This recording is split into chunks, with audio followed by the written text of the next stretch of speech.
Yes, a lot of fun. The war dances, the Maori war dances, we had them in South Africa as well. We had those sort of war dances, and the boys used to do them at schools. So I understand the whole concept behind it. But also, it had a more subtle background to get you riled up and really get you out there and get on that field and wage war, and used to bang heads and all that sort of thing, But, what I was wanting to bring here to your attention is that that war dance is very much sort of describing something that you can't see physically.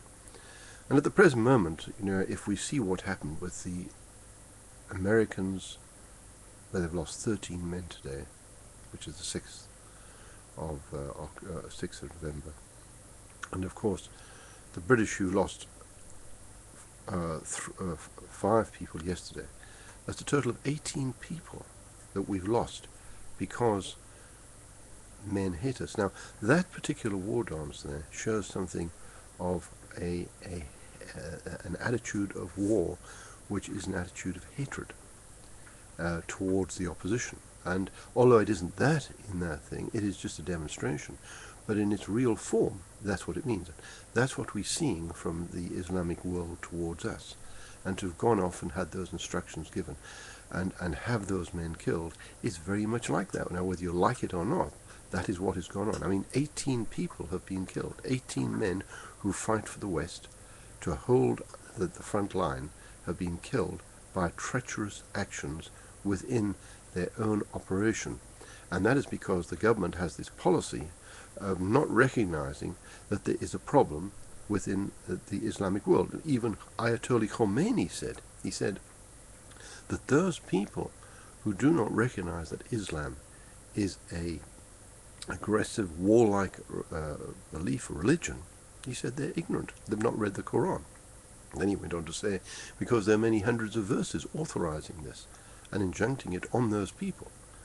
And when you read verses like if you convert the infidel or the unbeliever, and if he won't, then cut his head off. Well, that is basically the attitude. It's not the Christ-like attitude of love your neighbor, forgive your enemy 7 times 7, all that sort of thing.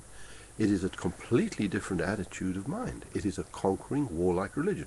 That's what Churchill said. I mean, some guy who said that Churchill said that was, I think it was Griffin, who was absolutely castigated because he said it. Yet I have the very quotations here that Churchill wrote.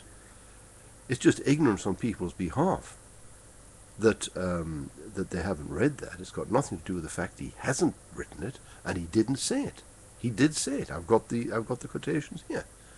So, we've got to recognize that the West is really under threat.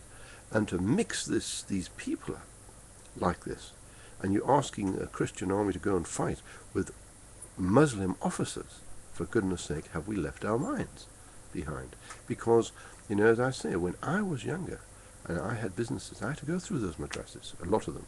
It was one of the things. In one particular madrasa, I had to go through regularly to do what I had to do as part of the business. And I must tell you that those children, which are now 20 and 30-year-olds, were sat on their haunches and chanting for hour on hour from the Quran. I saw that happening.